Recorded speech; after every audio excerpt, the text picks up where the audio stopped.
یہ میرا پالتو آکٹوپس ہے جس کا نام سشیمی ہے، اور یہ وہ والٹ ہے جو اس کے سب پسندیدہ کھانوں سے بھرا ہوا ہے۔ واحد مسئلہ یہ ہے کہ اس والٹ تک پہنچنے کے لیے اسے اپنی زبردست ذہانت اور پھرتی پر بھروسہ کرنا ہوگا تاکہ وہ اس نو حصوں پر مشتمل انڈر واٹر رکاوٹوں کا راستہ مکمل کر سکے۔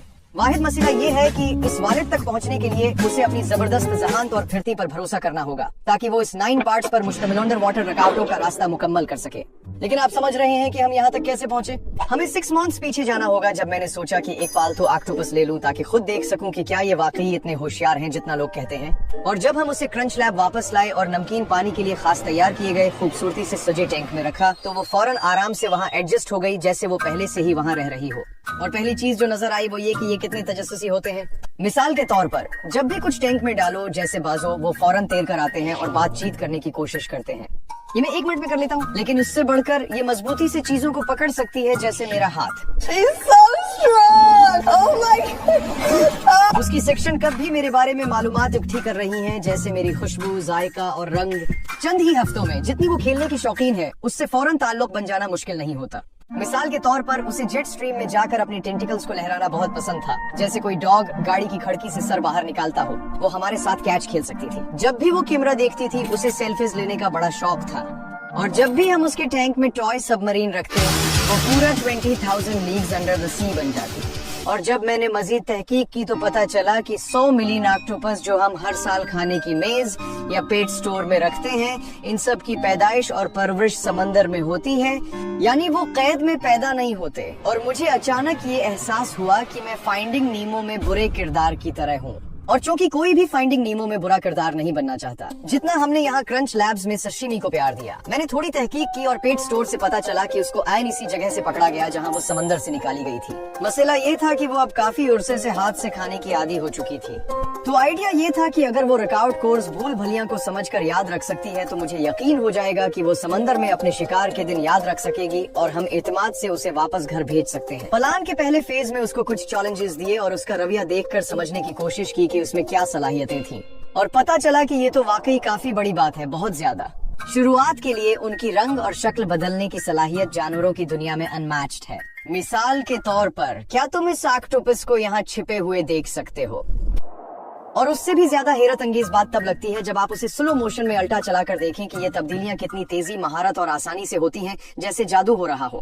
اور یہ صرف حفاظت کے لیے کیموفلیج نہیں ہے، یہ بڑے شکاری جانوروں جیسے سانپ مچھلی کی شکل بھی اختیار کر سکتا ہے خود کو بچانے کے لیے۔ اور جیسے کہ یہاں سشیمی دکھا رہی ہے، انہوں نے خود کو حرکت دینے کے کافی کریٹو طریقے بھی نکالے ہیں۔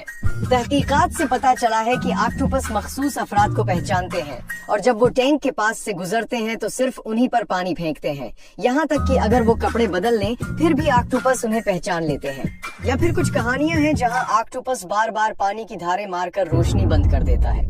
یہ بھی عام بات نہیں کہ وہ رات کو ٹینک سے نکل کر کمرے کا نقشہ تیار کریں یا دوسرے ٹینکوں سے کھانا لیں اور صبح واپس اپنے ٹینک میں ایسے آ جائیں جیسے کچھ ہوا ہی نہیں۔ 1-2 ماہ کی آبزرویشن کے بعد جب ہم ایک دوسرے کو سمجھ گئے تو ہمارے پاس فیز 2 میں جانے کے لیے سارا ڈیٹا تھا۔ کافی سوچ بچار، CAD 3D پرنٹنگ اور لیزر کٹنگ کے بعد آخرکار ہم یہاں پہنچے۔ 9 حصوں پر مشتمل رکاوٹوں کے کورس کے اختتام پر اگر وہ گولڈن والٹ کا دروازہ کھولنے کا طریقہ سمجھ جائے تو وہ اپنے پسندیدہ کھانے 3 پاؤنڈ جھینگے کی حقدار ہوگی جو اس کے اندر رکھے گئے ہیں۔ اور ہمیں پتا ہے کہ یہ اس کا پسندیدہ کھانا ہے کیونکہ ہم نے 1 ہفتے میں زیر آب 4 مختلف کھانوں کا بوفے تیار کیا، اور ہر بار جب ہم نے تجربہ دہرایا تو جھینگے کی خوشبو ہمیشہ سب سے زیادہ دل کو لبھانے والی تھی۔ لیکن اس انعام کو حاصل کرنے کے لیے اس کو کافی محنت کرنی ہوگی۔